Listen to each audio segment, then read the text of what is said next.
bendiga a todos muchísimo en este día. Yo quisiera que busquemos en Lucas capítulo 24. Lucas capítulo 24 nos habla de la resurrección de Jesús y después menciona el relato de dos discípulos que regresaban a su casa en Emaús, muy tristes.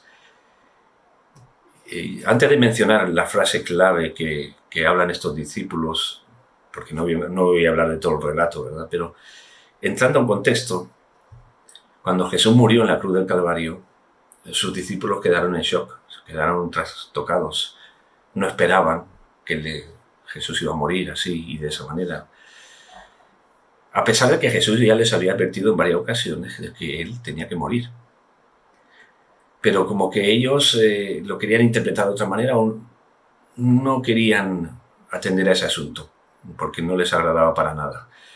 Podrían haberle preguntado a Jesús, a ver, explícanos más detalladamente qué significa esto, de que tienes que morir o que tienes que dar tu vida, a ver, ¿cómo es esto? Pero no, prefirieron mirar para otro lado, ¿verdad? No afrontar esa realidad. Y claro, por eso cuando ocurrió y murió, pues se vieron en shock.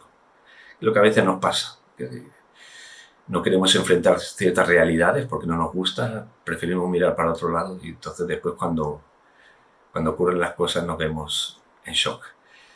Por eso es bueno enfrentar las cosas y enfrentarlas de parte del Señor y con su ayuda.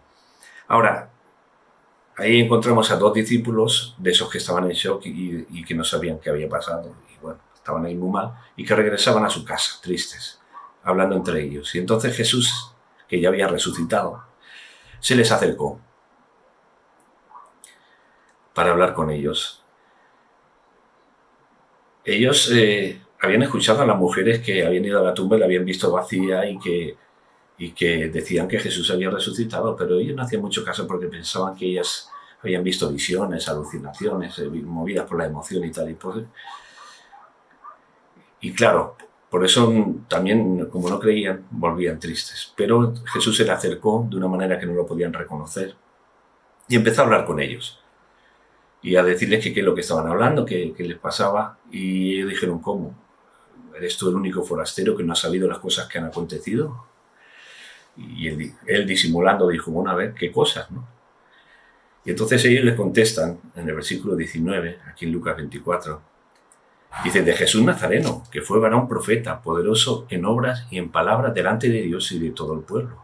Y cómo le entregaron los principales sacerdotes y nuestros gobernantes a sentencia de muerte y le crucificaron. Y aquí viene la frase clave. Pero nosotros esperábamos que él era el que había de redimir a Israel. Nosotros esperábamos que él era el que había de redimir a Israel. Ellos esperaban eso y Jesús vino a hacer eso. Lo que pasa es que ellos esperaban que Jesús lo iba a hacer de otra manera. Ellos esperaban que Jesús los iba a redimir del poder de los romanos, que se iba a levantar como un rey sobre Israel, iba a convertir a Israel en una nación poderosa y libre del yugo de los romanos.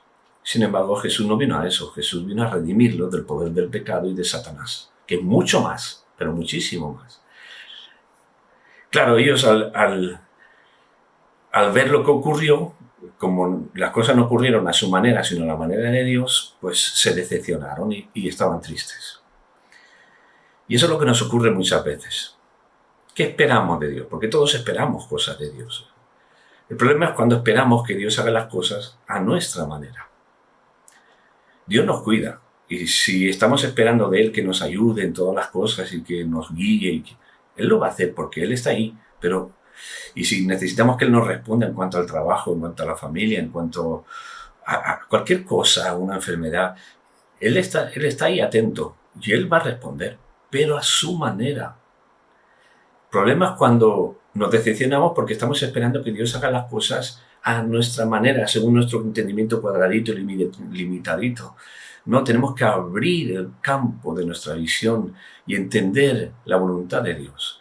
Decirle al Señor, bueno, Señor, yo quiero que tú me ayudes en esto, pero que lo hagas a tu manera y que me ayudes a entender cuál es tu manera y qué es lo que yo tengo que hacer.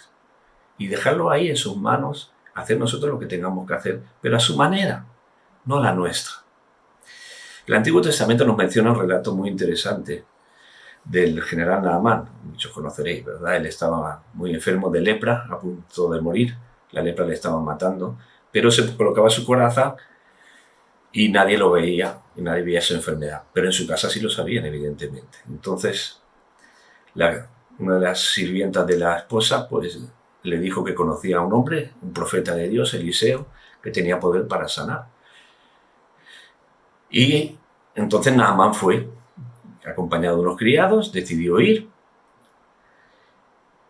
Y claro, cuando estaba llegando ya salió al camino un criado de Eliseo, no salió Eliseo, sino que salió un criado de Eliseo para decirle, mira, Eliseo te dice de parte del Señor que vayas al Jordán y te zambullas 7 veces en el agua y quedarás limpio de la lepra.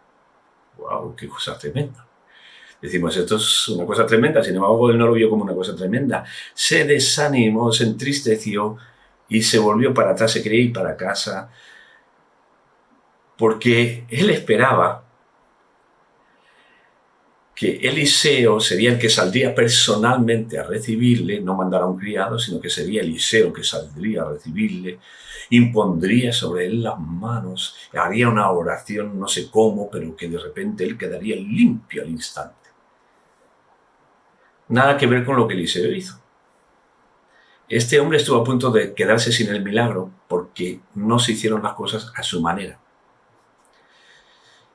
Gracias a Dios que los criados que tenía con él le dijeron, pero hombre, si te pidiera una cosa más complicada seguro que la harías, ¿no? Pues, ¿qué te cuesta meterte en el río 7 veces? Eso es muy sencillo. Y al final lo hizo y quedó limpio.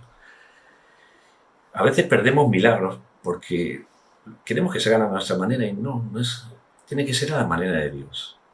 María y Marta, cuando su hermano murió, ellas quedaron decepcionadas también y se hablaban entre ellas diciendo, ¿qué le pasó a Jesús? Él tenía que haber venido y haber orado por Lázaro y haber declarado sanidad, y seguro que Lázaro hubiera quedado sano, y sin embargo, mira, ahora está muerto. Querían que se hicieran las cosas a su manera, pero Jesús tenía otras maneras. Él prefería resucitarlo, por eso se esperó unos días y luego lo resucitó. Para él no había ningún problema. No nos perdamos los milagros de Dios solo por querer que las cosas se hagan a nuestra manera. Dejemos que Dios haga las cosas a su manera y conozcámoslo un poquito más para entender las cosas que Él hace y por qué las hace. Que Dios te bendiga muchísimo.